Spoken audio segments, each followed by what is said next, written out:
Do you want to start her with the measure? Yes.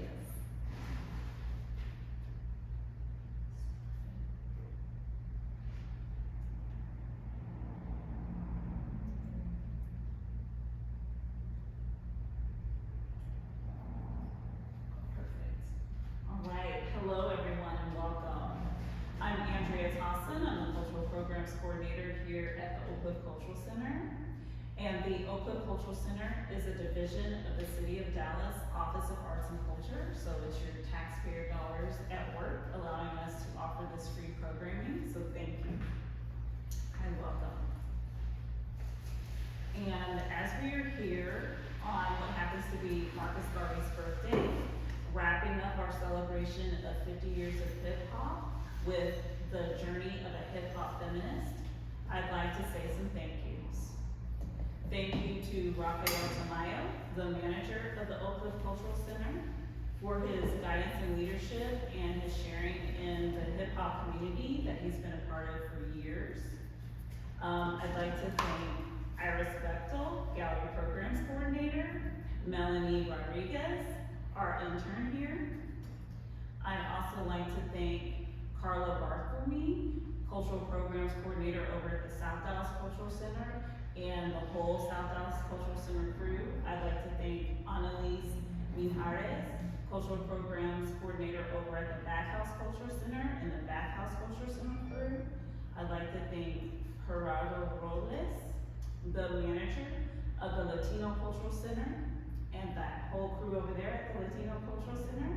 I'd like to thank Tiffany Bailey, the Fine Arts Manager at the Central Public Library, for everything that she did to help out. I'd also like to thank Barack Epstein over at the Texas Theater and their projectionist, Chad Pierce. I'd like to thank James Faust, the artistic director of the Dallas Film Society and the Dallas International Film Festival. Chimney, the graffiti artist. Also Ben Josan, the curator of Tuesday Night Trash at the Texas Theater. I'd also like to thank Nicole Faison and Brittany Sharp for all they've done to help set up for 50 years of hip hop, and Gabriel Gonzalez. I'd also like to thank our commissioners, Jody Yellowfish, Vicky Meek, Augustine Homolo, Jesse Hornbuckle, Tamitha Curiel, and Domani Daniel. And I'd also like to thank Martine Philippe. Through her leadership and support, all of the cultural centers and the City Hall were able to collaborate together to celebrate 50 years of hip hop. And I'd also like to thank our community. As Bavu Blakes was talking about with DJ Christy Ray on the ones and twos, the pillars of hip hop, our community showed that community is indeed one of those pillars of hip hop. And so, without further ado, I'd like to introduce these two wonderful people who will be in conversation today. Starting with Dr. Marta Torres. She is a director, an actor, an anti-racist educator. She is currently the Associate Director of Work Programs at Paul Quinn College, and everyone should read her article in Visible Magazine entitled, All In, Why We Should Shift Away from Racial Innocence Bias to Inclusion. That's Dr. Marta Torres. And we are so honored to have Rosa Clemente, doctoral student in the W.E.B. Du Bois Department of Afro-American Studies at UMass Amherst, 2008 vice presidential candidate with the Green Party, organizer, independent journalist, producer. She was also featured in Fight the Power, How Hip Hop Changed the World, the PBS docuseries. And she was also featured recently in the second season of the podcast Louder Than a Riot, which focused on issues concerning misogyny noir. It was the episode entitled, I got it. See something, say something. Kim Osorio versus The Source. So y'all should check that episode out. And without further ado, Rosa Clemente.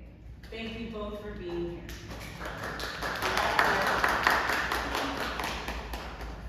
All right, with those fabulous introductions, and really, I'm here as more than anything, as a fan, and I say that in terms of as an intellectual. I've learned a lot from you.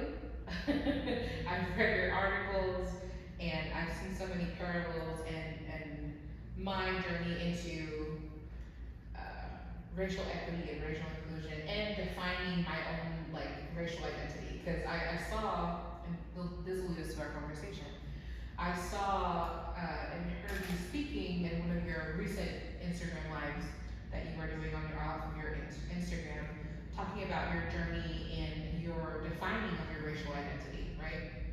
As a Black Puerto Rican. And I thought that was so meaningful and deeply impactful because I had a similar journey as a young adult going into college and really being exposed to what racial identity is, which race is a construct, friends. Race is a construct, but understanding the difference between race and ethnicity and nationality and how we come to define ourselves, right? And how we tend to walk away or turn away from our inherent Blackness and our ancestry. Because, racial markers, racial hierarchy of human value, we've assigned Black as bad in society in this systemic way that it's been built up. So in Puerto Rico, you would never say, yo soy negra, right? You're oh no, you're Puerto Rican. But no, I'm not white when I'm checking boxes, which is also problematic. I don't mark white, because I'm inherently, when you look at me, you can see that you're not, I'm not white. And you said something very similar in that conversation. And I lead all this up to kind of ask you, how did, and we're gonna make it make sense, how did hip hop, right? You defined it, and I read this, that it's a Black and Latino, particularly Caribbean phenomenon, right? It started there. Can you talk a little bit about that in the beginnings of your introduction to hip hop? Yeah, so I was born in the Bronx in 1972, so I was living through my cousins who would take me either roller skating to the pool or public places, so I mean, it's part of who I am, and anybody born, particularly in the Bronx at that time, it's like who we are. So my racial identity, that didn't come until college, but what I tell people is so much is being lost as people celebrate 50 years of the culture, particularly who created the culture, which is African Americans, Puerto Ricans, and Jamaicans for the most part. Because the population in New York City at that time was Black, African American, Puerto Rican, and Haitian for the most, Jamaican for the most part, especially in the Bronx. So that's completely been lost, When people do write about it being a Black art form, they're specifically probably identifying, again, African Americans, but not other Black people or people who racialize themselves as Black. So, it is important that we know that, and that we also know the culture was founded in the depths of poverty. So now this $1 billion, as I pointed, the rap industrial complex is no longer revolutionary, and it's not. It doesn't scare the powers that be, from when it first started. But, I think a lot of us wish that hip hop had stayed and kind of the work that we were doing, making it a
see that happening, unfortunately, with the men. And yes, most of them are African American, Puerto Rican, that are, misogynist, predators, rapists. Like, they're the ones that are being asked to tell their stories. They're the ones that are getting their names in the New York Times. Like, if you read all the major articles, they never mention any women except for, like, Rosa and Shantae. And she's critically important.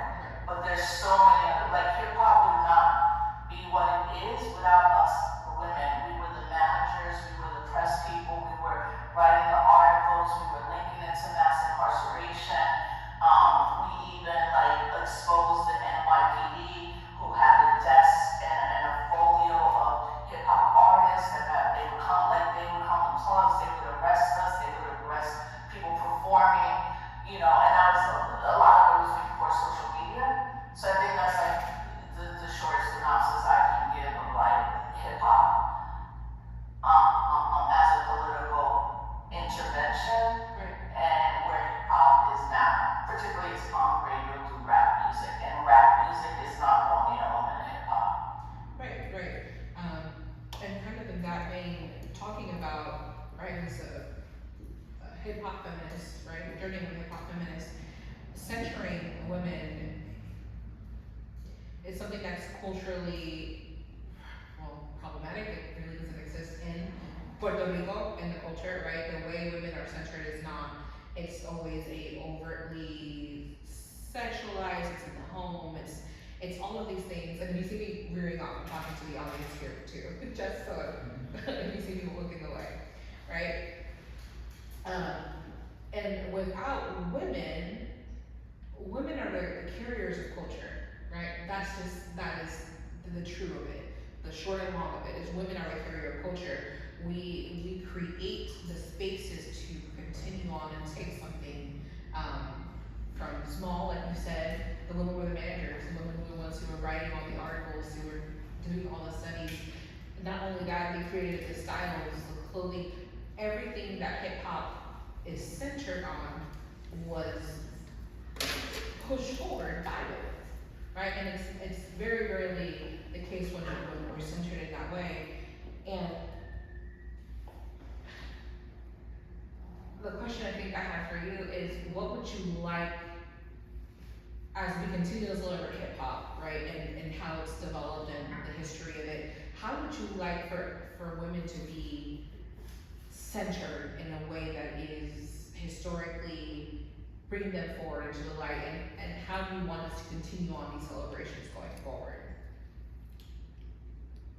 I think everybody who's doing 50-year celebrations should look at their lineup, should look at who they're inviting. Beyond that, it's a big year for the culture, but next year, we'll keep doing the work of organizing. It is just not a revolutionary space anymore. It continues to be homophobic, transphobic, and patriarchal, and like, I hope that so many of the women around the country who are putting things together, like, I'm not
story will face massive amount of assault and verbal abuse and other kinds of abuses from the men who owned the magazine. And then she went and she sued them. She went through a trial. She was actually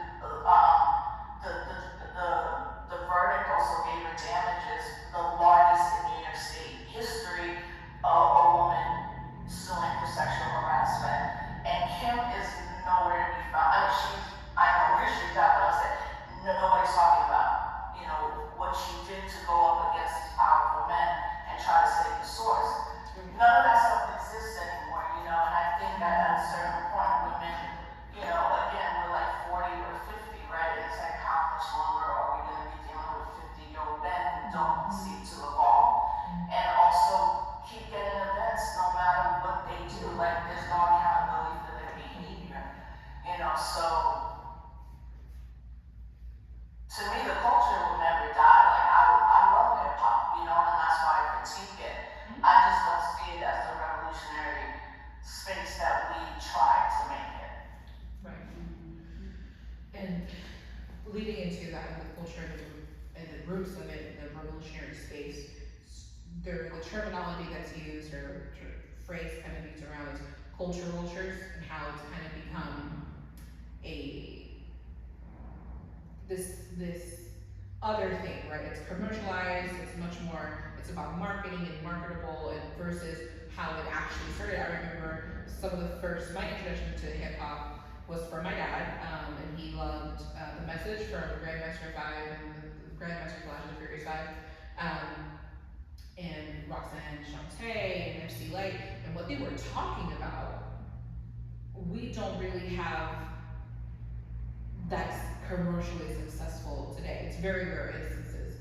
So my question to you would be is, how do you think that culture vulture, how do we take back that narrative? How do we empower and kind of recenter hip hop, the culture to where it needs to be? No, you can't do that.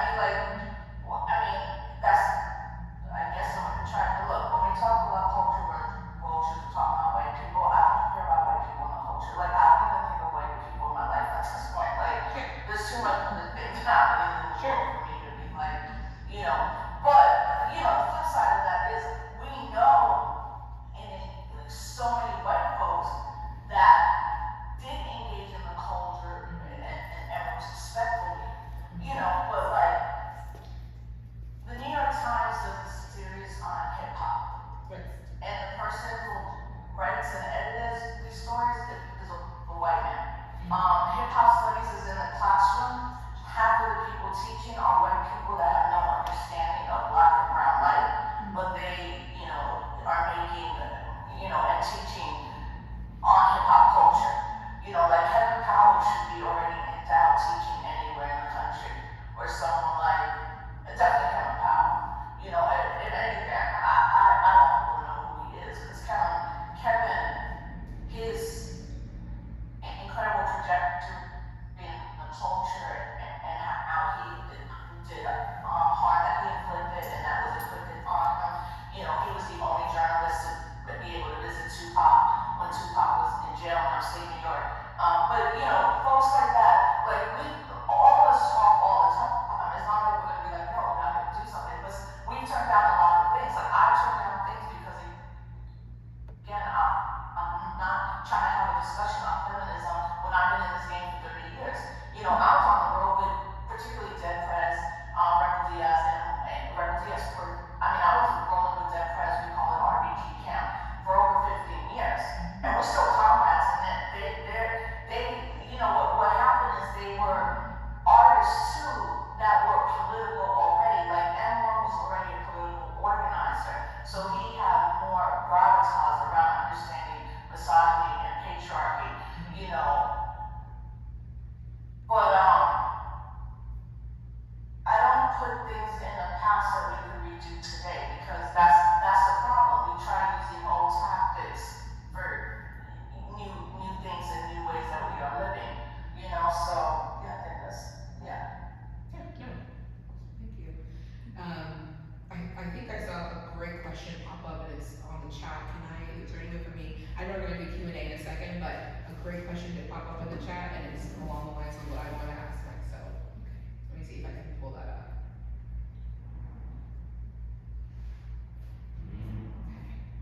Can you go up and down a bit?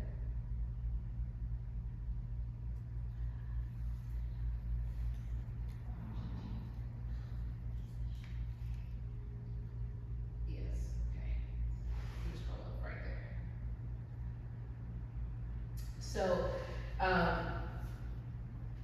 we talked about how the Caribbean influence and the other influences of hip hop kind of have gotten erased when we were telling the history and the roots of the culture and the movement. Someone in the chat asked, was hip hop, was the misogyny in hip hop as deeply rooted as it is now back then in the culture? Absolutely. You know, absolutely. I mean, America particularly is a misogynist, patriarchal, hyper-capitalist society. Yeah. You know, I think the difference back then was first the level of poverty. So for me, creating the culture in the depths of poverty was the start of political intervention and the future movements, right? So the way and why the culture was created to basically stop gang violence at that time.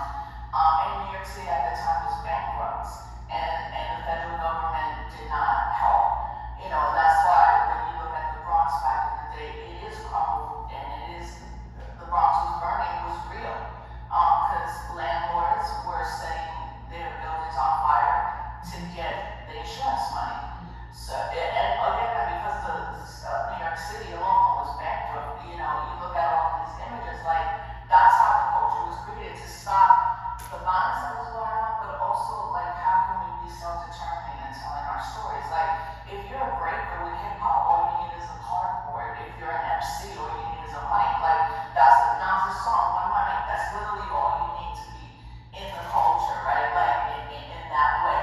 So for me, I've known many white folks in the culture that respect it to the 10th degree. You know, I've seen many culture vultures use that to fatten their wallets, to become the gatekeepers of the culture and also gatekeepers of the history of it. You know, but in my life, I don't really think about white folks in that way. I don't, you know. Yeah. And then this leads me to this question and more about your journey and how hip hop influenced you. And you talked about how in your childhood it was, you know, you were in it, you experienced it as it was coming up. So once you get into college and it starts to, because I've heard you speak and I read that this is when, right, that racial identity, how did this influence, how did the hip hop culture, the movement influence your work in terms of when you talk about like who was black, right? When you talk about your racial identity, your markers, because we know colorism is inherent also in hip hop and the culture. Misogyny is inherent. So how did you kind of see both of those sides and tackle those as you were coming defining your racial identity? If that makes sense. So when I got to college, you know, I didn't grow up in a movement household, but I grew up knowing who I was as a Puerto Rican. I was raised bilingual. You know, my abuelos and abuelos, we always visit them. My parents would take us to Puerto Rico every year. So I knew that. But then in college, and it's the 1990s, I got into college in 1990, and that was the beginning of what we call the golden age of hip hop, because that's where we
into Black studies and beginning to be told by people older than me on the college campus, like, no, you're an African descendant, you're a person of African descent. I started calling myself Black till 2001, and that's when I wrote an article called Who is Black? And it's really just like I had joined my organization, Malcolm X Grassroots Movement. We were kicking it. One of the brothers was like, Rosa, you Black, but you really not Black. And I was like, well, my parents are Puerto Rican, your mom is white, so who's Black? And a friend was like, not that. And I was like, right, for who or what?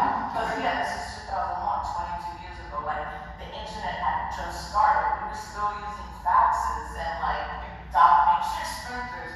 But the article got to the Nation of Islam paper, the final call. And then the editor of the final call said, Minister Louis Farrakhan wants your editorial to be in the final call. And I was like, absolutely.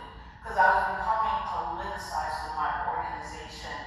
And then I did this article, and Davey D, I didn't know him then, he put it on some site, and it made the rounds, but it really made the rounds because it was in the final call. Because the final call is really one of the last Black newspapers left in the country that prints weekly. People got their issues with Farrakhan, I got my issues with Farrakhan. What I do know is the Nation of Islam also has saved thousands, if not hundreds of thousands of Black men when they were in prison. So I knew that my article, people incarcerated were going to read it, and they did, and they began to write letters and like, what can I do? I know this, I'm Dominican, I know I'm Black with my parents, like all that kind of stuff. So when I wrote that article, you know, after that I started saying I'm Black Puerto Rican, period. Like I don't use the word Hispanic to define myself, and I don't use Latin, Latinx, Latino, Latina. Like I'll use it when I'm like as an like a broad way of looking at us. I personally don't identify as that. Like I don't get mad when someone's like Latinx or Clemente, Latina, and I'll be like, I'm a Black Puerto Rican from the Bronx. I don't use these terms. And also I don't judge people. Identity is very personal, and how someone comes to it, it can be shocking when you're learning things that you were like, yeah, none of that should have happened when I was growing up, or things like that. But you know, that's how I began to identify, and like people have problems with that. In fact, when I was an undergrad and elected to be the president of the Albany State University Black Alliance, ASUBA, which is the first Black student union in the SUNY system. So anyone out there, the SUNY system is the public university system in New York State, you know. And when I got elected, I had like Latinos calling me a sellout. I had African American folks like, she's not Black, why is she president of the BSU? And I had an experience where a high-ranking Latino administrator called me into his office, and I was like, oh yeah, you know, like that's what happens. It's the Office of Multicultural Affairs and Leadership. So anyone who run for president of any organization, you would go and meet with this administrator. He has your back, he's trying to do certain things. And so I go in there thinking that, and the first thing he says is like, you need to pick a side. Are you Latino or are you Black? And I was like, are you Latina or are you African descendant? And I was like, you're crazy. You're an administrator, and what the hell? I already have things coming at me. And I went to my mentor, and she said, welcome to the world. And I've had a lot of those experiences, you know. Now in the future, I don't even deal with that anymore. Like if somebody says that, I shut it down and I leave. Like I'm not gonna sit in a room trying to convince you why I'm Black Puerto Rican. Like I'm not gonna sit in a room and argue my identity ever. Not anymore, at least. Yeah, no, absolutely. Yeah. Everybody there was nodding, going, yeah. Goodness, that right? Refreshing. Yes, no, and like you just said, identity is it's such a personal, fluid thing, and we are ever evolving, we are ever defining ourselves, redefining ourselves as many times as we need to. And I've heard something similar, right? And we should be hearing something similar in 2023, but bigger and longer discussion than we had time for today, because I could talk about that forever.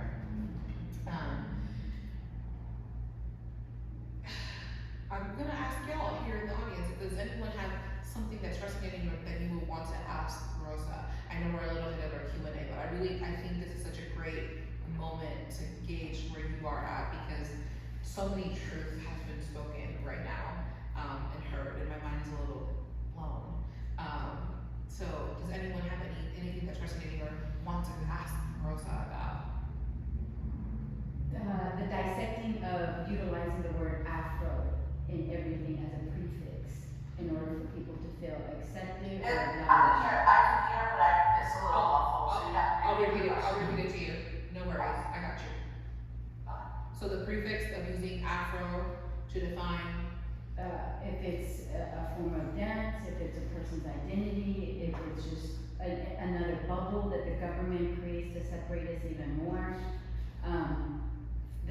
Her personal explanation in reference to, because utilizing the word Afro is really big in the Afro dance community, in the Afro Caribbean community, in the Afro Latin community. I would like her to be able to communicate on that platform.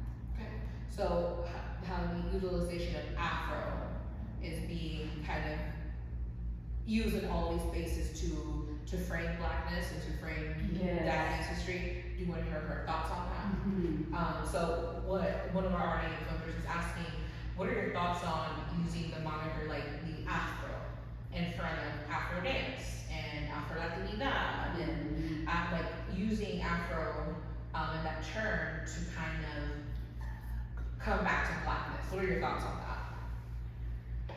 Yeah, I mean, it's a term that's been around for more than 100 years, but the definition of it, or how do I see it? Both. Yeah, I mean, it's another way to center Blackness. Yeah. That's what it comes down to. Now, around Afro-Latino identity and explosion of it, it's being used as a brand now. And that's the problem. Right. And that's why we use that term. Although my program at UMass Amherst is a Department of Afro-American Studies. I've been in Black Studies all my life. I've been in Pan-African Studies, Africana Studies, Afro Studies, like, that's been my whole life. So I think language is tricky, and it tends to change and sometimes evolve or de-evolve. But I think, and I know that term was one of the terms used to uplift Blackness, especially in the United States of America. Right. How it's being used now, it's a little different, but it's still around Blackness and what that means. It's not just a hairstyle, basically. Right. Yeah. Awesome. Andrew. Gotcha. Yes, please. Hello, doctor. Maybe you can hear me because I have a big voice. But I would like to ask everybody, I'm a mixed race woman, black father, white mother, both beautiful people. And I'm of 46 years of age, so I came up 70s, 80s, 90s kid. And I'm finding when I discuss race issues with other mixed people, like, I'm gonna say straight up swirls, we're all mixed, but straight up swirls like myself, I'm a person, like, I came like, oh, I'm the best, I'm unifying all the cultures together. I'm finding that younger swirls are like, there's nobody like me. I'm separate from black, I'm separate from white, I'm separate from Latina, I'm something totally new. Do you see an uptake in this sort of view on things like that? Because that surprised me. I liked it, but I was like, wow, I never thought of just saying y'all are nothing like me. I'm something totally new. Did you get most of that? I can repeat No, because the sound is always going to be muffled Yeah, when they ask okay. questions. So, yes, so one of our audience members, she is of mixed race. She's black and white. And she has always celebrated that, but she's running into talking to younger generations who are mixed, who are redefining themselves as something entirely separate outside of just being mixed or black or white or Latino. And her question is, have you run into that when you're talking to younger generations, when you're teaching or speaking to young folk? I mean, again, that's identity. What you choose to talk or say you are, that's who you are. Right. Of course, I mean, look, at the end of the day, in the United States of America, one drop of black blood makes you black, period. Okay? And you can look at many, particularly white women, who have raised either their biracial child, have raised their biracial child and purposely racially socialize that child. Because that white woman, the mother, knows that her daughter, her son, her child who might be non-binary, how they're gonna be looked at the world. Like, you know what I'm saying? Right. So when I talk to young people who are biracial, they're like, I'm black. Like my mom was white, but my dad was black, or my dad black, and my mom was white. Like in that sense, the conversations have become better and more understanding. And then obviously, white women raising black children, you want them to make sure that they raise their child, knowing that they're black. Because the society is always going to remind them, like Halle Berry has spoken about this, Meghan Markle has spoken about this, that her mother tried to shield her from her blackness, and then she was, to this day, bombarded, with the most atrocious kind of trolling any woman has probably faced who's biracial in the country and maybe throughout the world, So, seeing that documentary, her mom would tell her she was black, and she would be like, I don't want to talk about that. Her mom's like, well, you're black, you're gonna have to talk about it, it's gonna happen.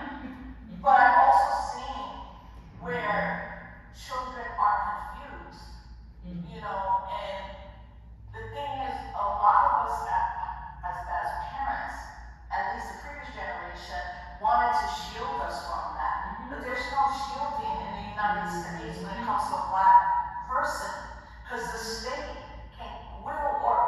police have shot 7-year-old black children. Ayanna Davis, Tamir Rice, these were children. So the state is already looking at them as a black body that is disposable. So I think that any person that I've met that has said they're biracial, right? There comes a moment when they're reminded that they can be that, but in this country they're black. And we have to look at blackness, it's not as phenotype, as how dark someone is. Right. That's kind of what's being used to divide, particularly now, the Afro-Black Latinx community against African Americans and other black folks in this country. So I think, so it's funny because someone's like, you're biracial, I'm like, dude, I'm black. Like, there's no, Puerto Rican's not a race, like, Right. Dominicans are not a race, and that's just how we've been taught.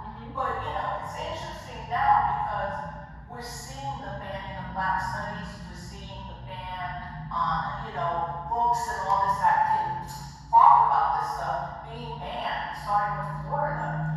So now we're gonna just have mass confusion of children in a public school system that are being taught that black people got skills during slavery, or all the craziness that's happening.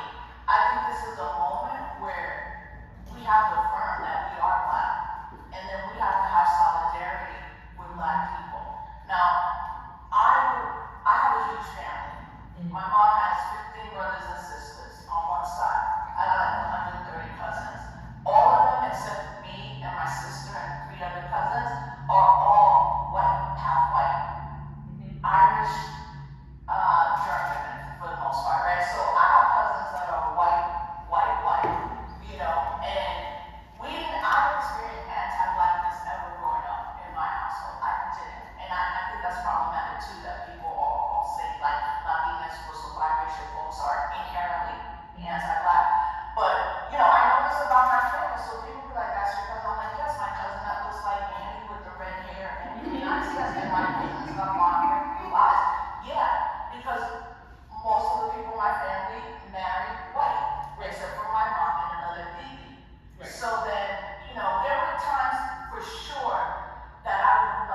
that are coming at her or at our people, she would not be confused about why it's happening. Right.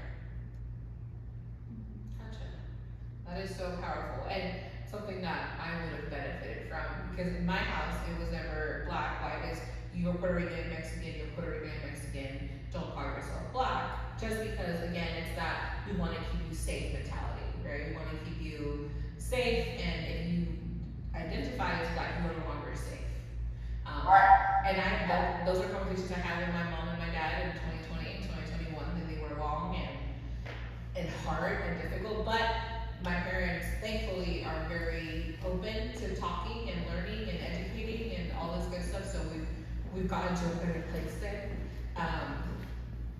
But I love that, like, raising our children to be ready for what they're going to face and the reality of the spaces that we embody, right? The faces and the body and the room we take up. So we are right around the time for more questions from the audience. It's 12:45. We have right around this time now. And they could type it in. And if anyone's in the chat, you can please type in your questions in the chat. I could probably talk to Rosa forever, but I want to let other people have a chance to ask their questions too. So any other questions in the chat? Let me see. It's always closing with the anti-blackness. I mean, I see this, right? The woman on anti-blackness. Yes, there's troubles with the anti-blackness, which is not this could be. Yes. See, absolutely.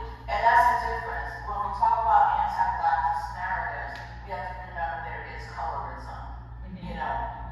But the anti-blackness is not among people from the Caribbean diaspora, this could be in East. Well, look, I think, I believe, I know that we're in an anti-black society. Right. Like what I've said for years is the world is anti-black, period. Right. But what we've seen in the last 5 years, a lot because of social media, is people, particularly quote Latinx folks that never identify as black or indigenous, taking up all the space and pushing this narrative that all of us are anti-black.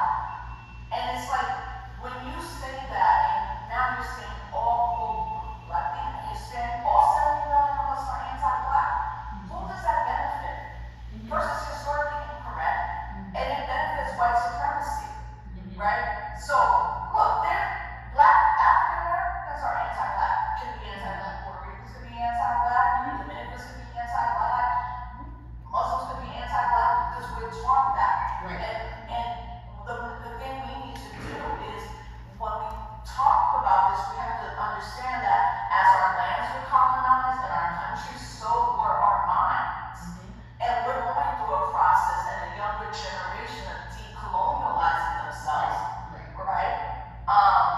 But yet, they're young and they have hubris, but they have not read. Right? So now, you know, they're starting to use this term, non-black person of color. What the F is that? Like, I don't know what that is. Like, I don't ever use POC. BIPOC, I'm like, that's just an academic term, a non-profit term to do something and give some money to all the students of color and not changing anything in the system. Right? But the thing is, we adopt language that our oppressors are creating. Right. Not that person. You know, like, again, as a historian, it's historically incorrect. Right. You know, and that colorism is real. That's, you know, I know that I'm not going to have the same type of experience as a darker African American woman, a Haitian woman, a Nigerian woman. I get that, you know, and I understand that, you know. With that being said, colorism as it exists also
everybody said I agree. Any other questions here in the audience? Yes. I really like what she just said about how she doesn't really identify with BIPOC, because I can relate to that as well too, even though it's something that I use a lot. You guys listen to No Name, but she just dropped an album this week, and she has a song that's called Boom Boom that's like heavy Caribbean influence.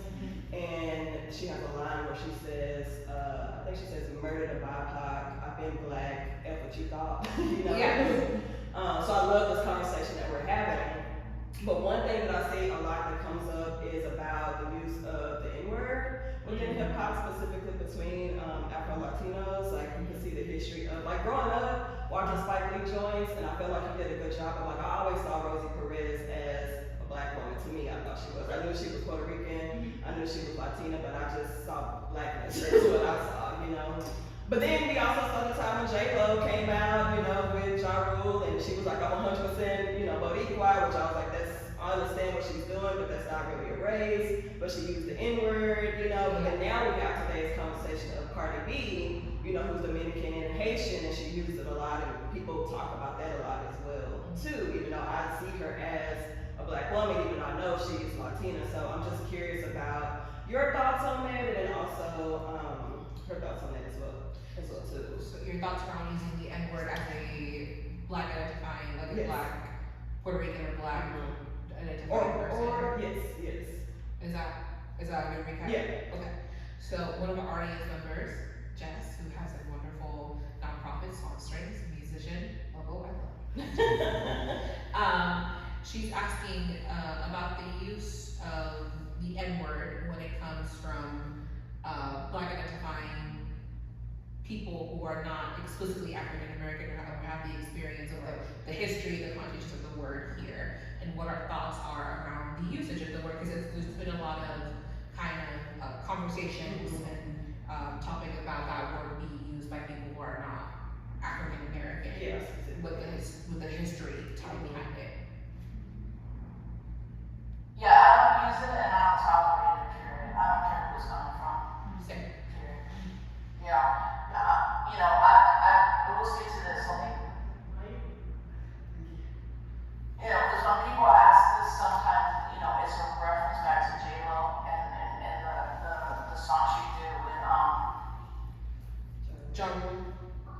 yes, thank you, with Ja Rule. But, at the same time, we have Big Pun Fat Joe. And, for me, particularly Big Pun, like, a Boricua lived in the Bronx, never went back to the island, only spoke English. When he made 100%, he talks about us being Boricua Morena. That was the first time that we've ever heard that, especially as Boricuas, and other quote Latinx folks. And to this day, it's like an incredible intervention in all about how we think about identity. And Fat Joe has been asked this question a lot. It's funny, I was watching, there's this reel from the show, it just went away, Tracy Ellis Ross show with Blackish. Yes, and there's a reel where the two white men who are so ridiculous in every meeting, they go to the person, they're like, so can Hispanics use the N-word? And he's like,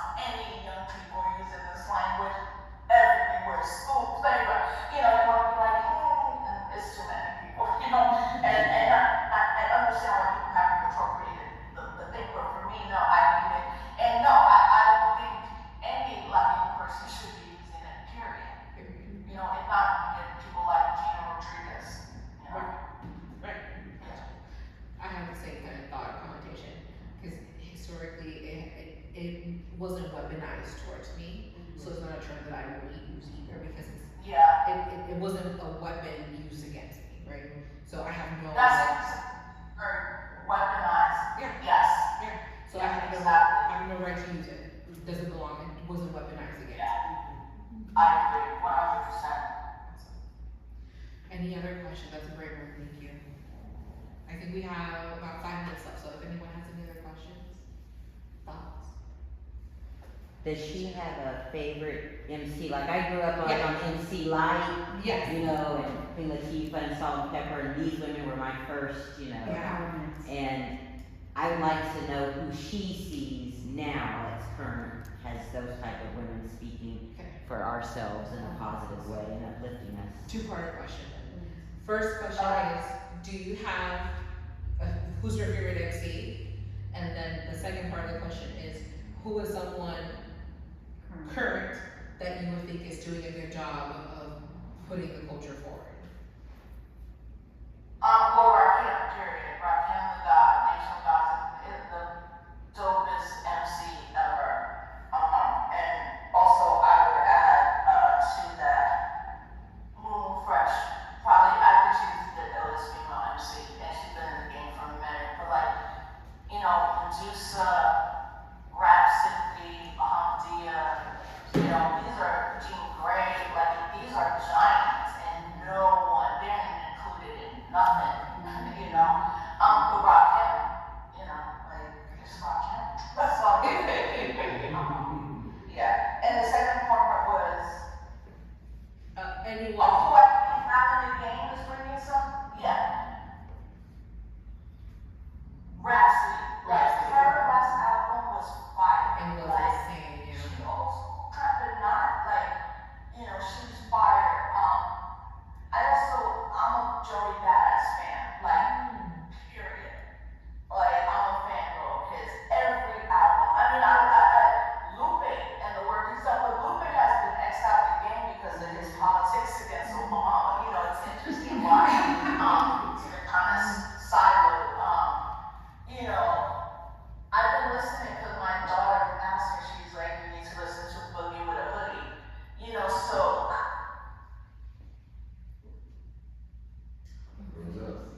Hold for 1 second. Rosa, I don't know if you can hear me. You froze for like a teeny bit. Oh. Did somebody get some of the names she said? You can hear her? What? Joey Badass, I heard Joey Jean Badass. Grey, Rhapsody. Rhapsody. Rhapsody, Boogie with a Hoodie, Yeah, I got that. maybe 1 or 2 more. Ebony. You got her album? Hmm? You have her album? No, I don't. Yeah, she did. I know who you're talking about.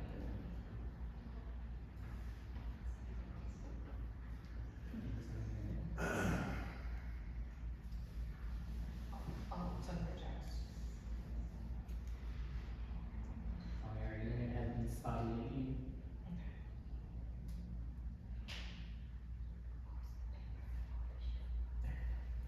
There we are. Hey. Yes. Okay. Can you hear me? Yes. Okay, awesome. Yes. I think we have literally one more question. Is she listening to the new No Name, or does she like the name? Is she a fan? No name. No Name. One of our audience is asking about if you've heard or if you like No Name. No name, yeah, that's what I said. She said. Oh, Yeah, no, she's, Yeah, it's kind of. she's doing it right now. Yeah, I think we're breaking up a little bit. That's why we were kind of sure. Awesome. Oh, you're breaking up a little bit. Can you hear me a little? We can hear you well. We can hear you okay. Okay. Yeah, so no name, absolutely. Absolutely. No female equivalent to Rakim? Is there a Female. equivalent to? Yeah, that's what I'm waiting for too. Yeah, For Rakim? I should have said MC, Yeah. female. I mean, Dead Press, those are my comrades, you know, for me, Dead Press, you know, people say they made one of the dopest rap albums, they made a classic in American music, period. I mean, the internationalism alone, especially from M1 to Tulu, you know, linking up around socialism, Pan-Africanism, you know, mass incarceration,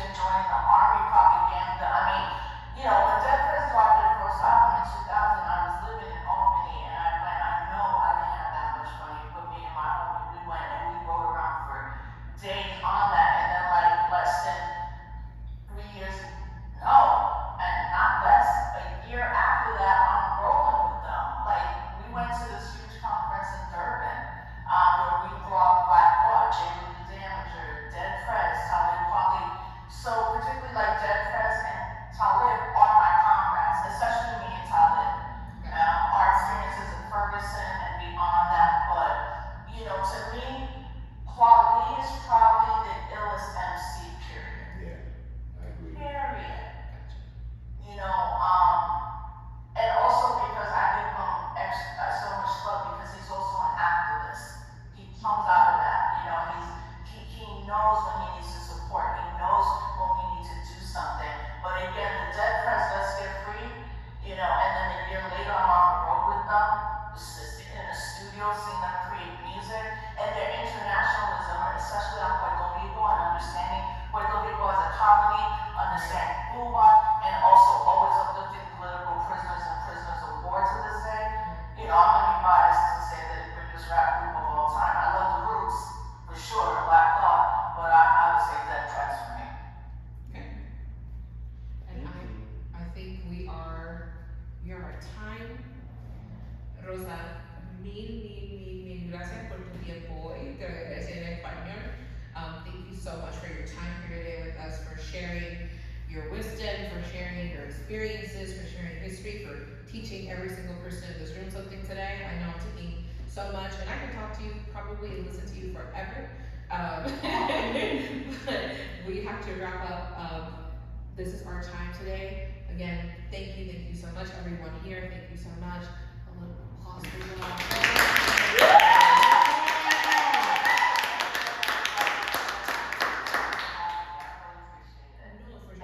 Thank you for your time. We truly appreciate it, truly. All right, peace everybody. Peace. Vaya bien. I wish we had more time. I thought she was gonna be in person. Oh, Wish that I'm Chess. she- Me too as well. You want a nonprofit? I do, yes. Like, how do you want to get all right. Music education, a community concept.